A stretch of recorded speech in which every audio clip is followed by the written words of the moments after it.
ሰበር ዜና ዛሬ በወልቃይት ጠገዴ ሰቲት ሁመራ ዞን ከጠዋት 12 ሰዓት ጀምሮ እስከ 4 ሰዓት የቆየ ከባድ ሰላማዊ ሰልፍ ተደረገ። የዚህ ሰላማዊ ሰልፍ ምክንያቱም ሰሞኑን የህወሓት ታጣቂ ኃይሎች ወይም ደግሞ የህወሓት ጽንፈኛ ኃይሎች በአማራ ክልል አጎራባች ቦርደር ቦታዎች በጸለምትና በተከዜ ድንበር ያደረጉትን ወረራ አስከትሎ በተጨማሪ ደግሞ መንግስት በሰሞኑን ቀጣይ በሚደረገው ምርጫ ምክንያት ወልቃይት ጠገዴ ሰቲት ሁመራ በምዕራብ ትግራይ አዋሳኝ እንደሚገኝ የገለጸ ሲሆን በዚህ ምክንያት ህዝቡ ጠዋት 4 ሰዓት ከ12 ሰዓት ጀምሮ እስከ 4 ሰዓት ከባድ ሰላማዊ ሰልፍ እንዳደረገ ይገለጻል። እንግዲህ ህወሓት ወደዚህ ወደ አማራ ክልል ዳግም ወረራ ያካሄደው ምክንያት ወልቃይት ጠገዴ ሰቲት ሁመራ የትግራይ ነው፣ ድንበራችን መሬታችንን እናስመልሳለን፣ የኛ ወሰን ነው በሚል ምክንያት ሲሆን በዚህ ተነስተው ደግሞ የሁመራ ከተማ የጸጥታ ዘርፍና አመራር ዛሬው ሰኞ 12 ሰዓት ጀምሮ መላው ህዝቡ ነቅሎ እንዲወጣና የማንነት ጥያቄውን በአደባባይ እንዲገልጽ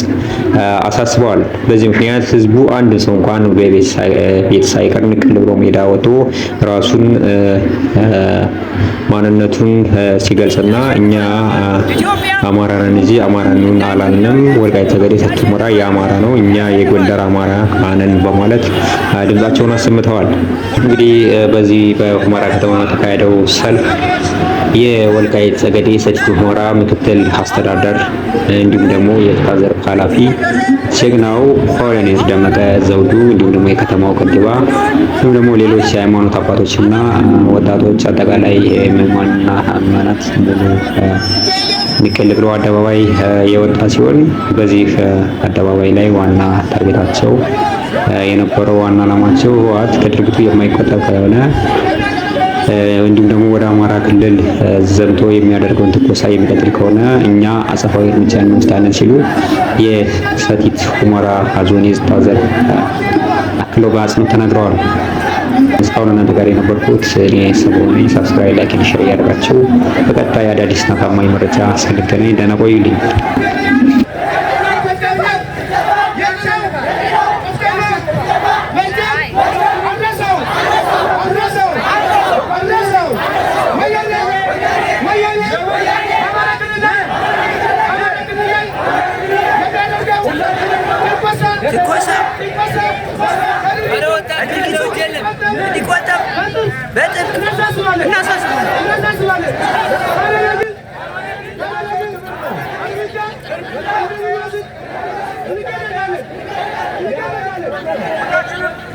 የዘከዘ